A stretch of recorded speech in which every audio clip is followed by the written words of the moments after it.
Hi, this is Mark Halpert this afternoon speaking from Boca Raton, and I have the pleasure of having Evan Wolk.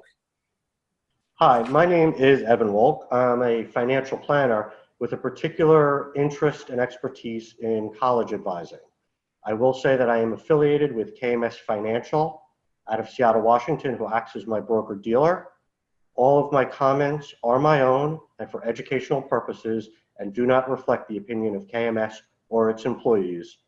KMS is a member of FINRA and SIPC. And with that out of the way, Mark, We're ready to go. Listen, the college admissions scandal from last week has raised a lot of questions. I interviewed another professional this morning, Linda Silver, on the whole question of accommodations. And what we're trying to look at is looking at this college admissions scandal from where's the silver lining? And to me, the silver lining is it gives professionals who have value to add an opportunity to speak to parents about accommodations, about improving academics, and about the financial side of the equation. And Evan's a person I've known for a long time, who's a professional in this area, and someone I respect a lot.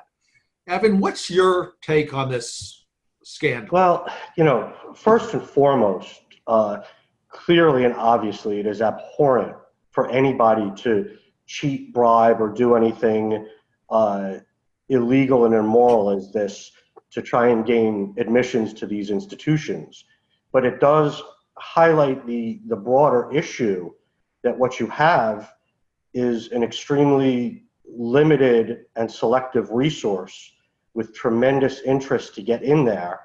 And it creates a system and an environment where these kinds of things, unfortunately, can happen.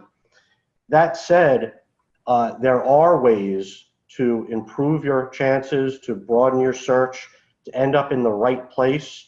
And all of these things can be done in a legal, moral, and ethical fashion. Now, Evan, what I like about you is when we first talked, we talked a bit about some people lock in on state colleges as being somewhat less expensive, but you have I call it enlightened view on broadening the college search. Could you share that perspective? Sure. The most important thing that I think for parents of prospective and future college students to understand is it is not one size fits all. There may be a lot of right answers. Certainly some of the public state universities can be excellent fits for many, many students. But people shouldn't allow either situations where they have prepays or the fear or lack of knowledge of what these things will cost to dictate those decisions. There are many schools that offer tremendous kinds of aid, whether that be need-based financial aid or academic. So it's really critical for your student to figure out what is in their best interest. What kind of school do they want to attend? Large, small, medium, city, campus, country. What is important to them? Is a big rah-rah football school important? Is Greek life important? Will the school that they attend have the correct kind of social life? Will their demographic or their religion be in a minority that will make them feel uncomfortable? Are there sufficient majors and course loads to support what they think they're going to want to take? And understand that so many kids go into school, incoming as a freshman, thinking they're going to go one way and they zig another. And you just hate for them, if they love the place, to either be trapped in a major they don't want, or have to transfer out of a place that they love because they decided they wanted to study something else. So it's really, really critical to look at different options and go, see, kick the tires, check everything out, and really make what is the best decision for each individual prospective student, understanding even within the same family, different kids may have different needs, different wants, and different solutions. Actually, we have four kids, two of whom went to private universities and two of whom went to state colleges. And I can tell you, I think we made the right decision in all four cases. And you're absolutely right. But one of the giant questions is in looking at private colleges. How do parents handle the payment, the cost of Okay. this investment? Yeah, I mean, that's, one of the things I always try and stress with people. Cost is really, it's a function of value, not necessarily the cost. And I always tell people when we begin these discussions, it's almost like buying a new car. There's a sticker price. But as we all know, very rarely does anyone actually pay the sticker price. And when you are purely from a price perspective shopping for colleges, the bottom line actual cost may be significantly different than that top line sticker price that often shocks people out of some really great educational institutions that are really within their reach. So, one of the things you have to do, every college that takes federal financial aid, and that is basically all of them, somewhere in those websites have net price calculators. Use them, look at them, and at least think. What you do is usually you could go through and depending on the type of school and the type of information they're looking at, you put in a lot of information and you kind of get a rough feel. And I have found that to be an excellent tool. You can go to a slightly stepped down university or college, maybe where you're at the top end of the range and get academic money. You can go to places, and you want to look at really the places that have big endowments, and those are certainly some of the elite of elite colleges, but many who are not the Princeton, Stanfords, Williams of the world. There are a lot of colleges that offer tremendous need-based aid that can actually make the cost of attendance lower than a public school, who will basically look at the FAFSA, which is the federal the federal financial aid form, which will, and I hate speaking in acronyms, but in this business it's required. You fill out the FAFSA. No choice. No choice. It is what it is. You fill out the FAFSA and you get what is referred to as an EFC, which is your estimated family contribution. When you go to a public school, they will take that number, they will calculate, and they will either come up with an aid package or they will not. But there's not a lot of flexibility and not a lot really generally beyond that. And it is what it is, and you either go to school or you don't. And if you can't afford it, so be it. But there's a bunch of schools that have rich endowments that also take a separate form called the CSS profile, which is a much deeper dive into your family's finances. And that usually or oftentimes can open up a window to a much greater financial aid offer. My point is, don't just default to the state school because you think you can only afford that. I like to think that knowledge is power. And if you research, look, check out your alternatives, go in with a professional, with somebody who understands the system and knows how to maximize those awards, you could actually get a phenomenal private school education that potentially could cost less than a public school. That's interesting. Now, in terms of the admission process, do you have some insights to share? Sure. There's some, quick and easy tricks. One of the things that's important to know through the admissions process, you're going to make your applications, and the Common App's going to go out, and you're going to get one of, when schools release results, you're going to get one of three answers. You're going to get accepted, deferred, or declined. And trust me, they're not going to tell you, well, we accepted you because we absolutely loved your essay, or we declined you because your essay had bad subject-verb agreement, or had you gotten 10 more points on your SAT, we would have taken you, but we didn't, so we're deferring you. It's one of those three options. They give you three. Right. But you can help your chances of success by showing interest.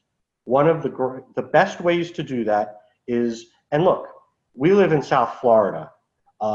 There's only a couple of schools within an easy drive of us. If you live in the Northeast Corridor, somewhere in New York or New Jersey, there's literally hundreds, if not thousands, of colleges you could visit within a 4 or 5 hour car drive. you know, it depends on where you live, what you do, and your resources and the ability to visit. But go on campus, take the tour, visit the schools, and all these schools, when they have these tours, have information sessions. Go to them and listen, because those sessions are generally given by an admissions officer, and they are going to say things and tell you things that you need to know. Like for instance, School A likes all of their kids, whether they're science and math kids, to take calculus. School B doesn't care. Well, if you love School A and you want to go there, take calculus. You know, they're telling you what they want, give them what they want. How many years of a foreign language? What are important to them? All of these things. And go ask questions.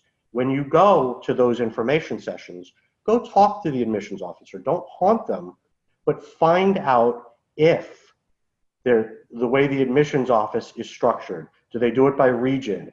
Is there an admissions officer that knows your student's high school? Can you call them? Can you talk to them?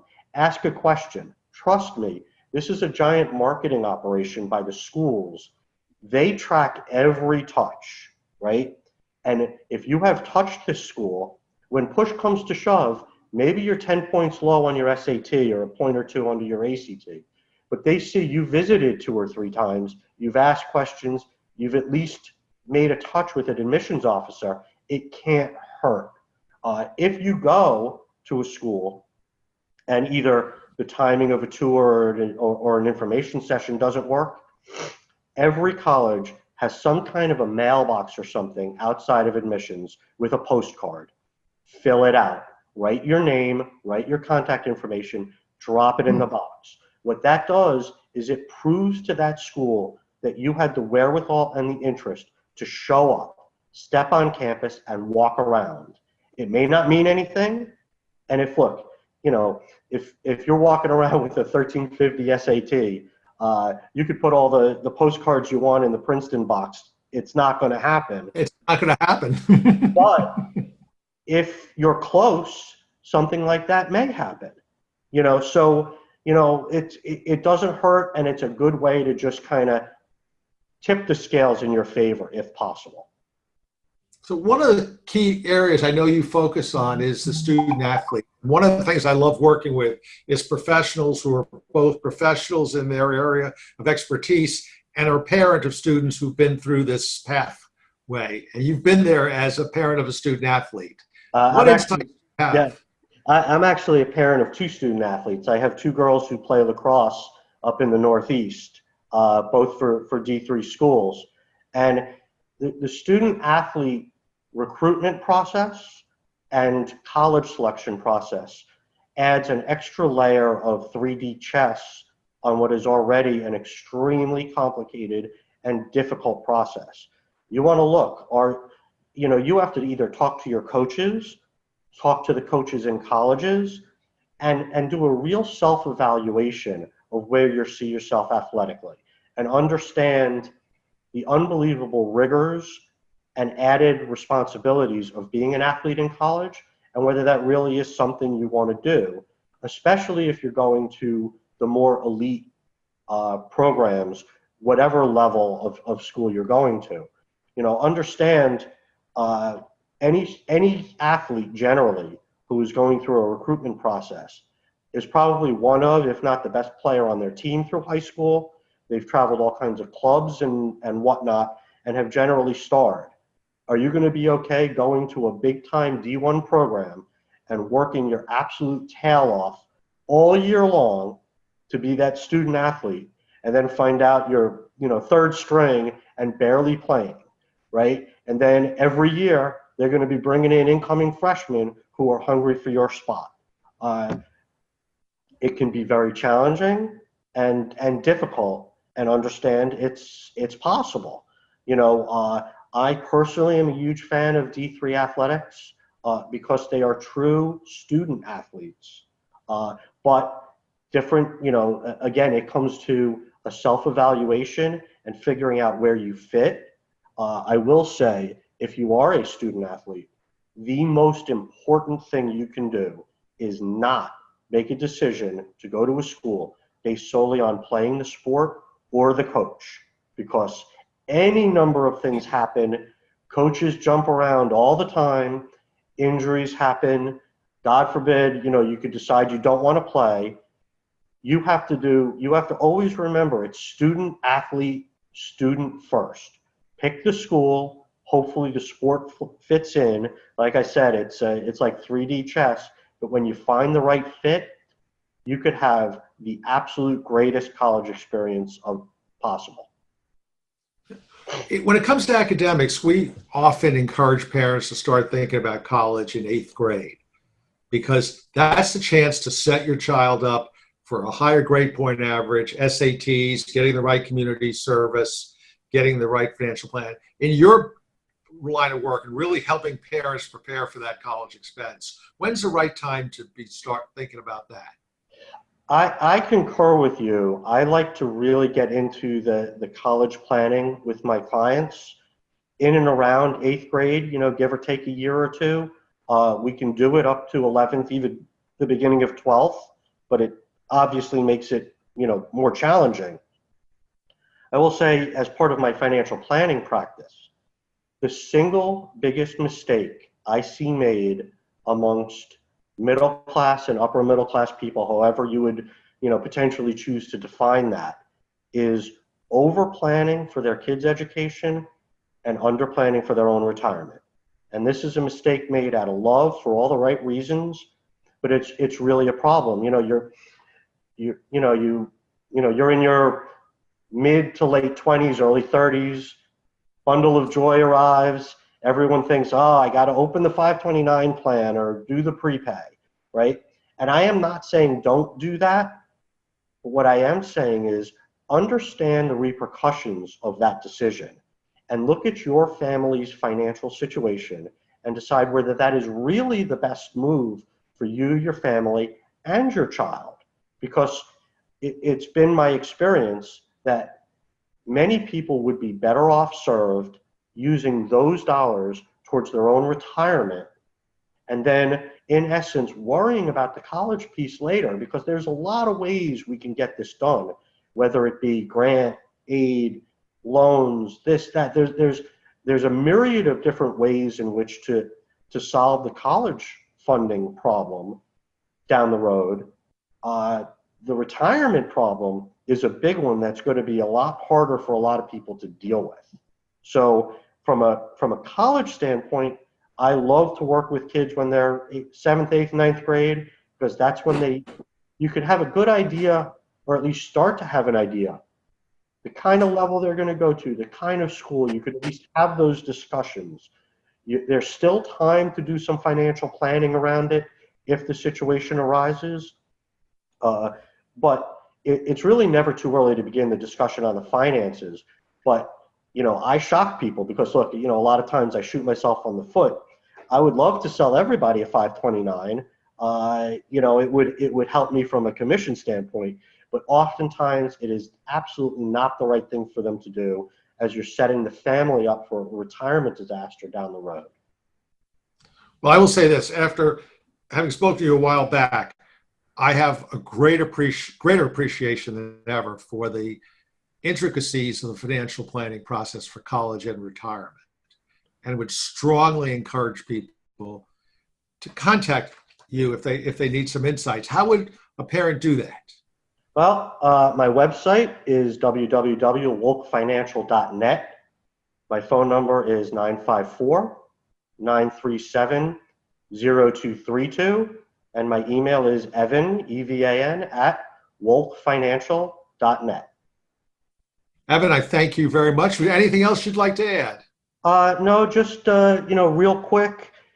This process is scary, thrilling, exhilarating, terrifying, and very, very exciting.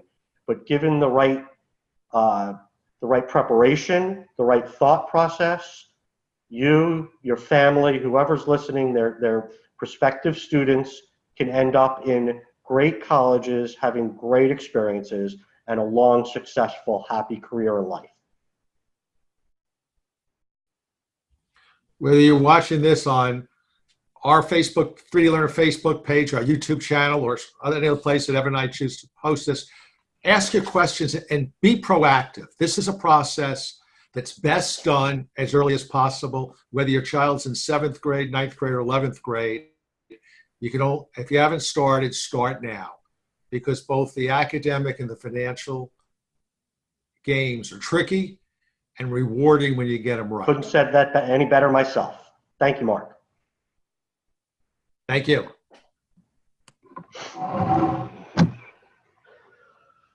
Well, that was a hell of a lot better than the last time we did a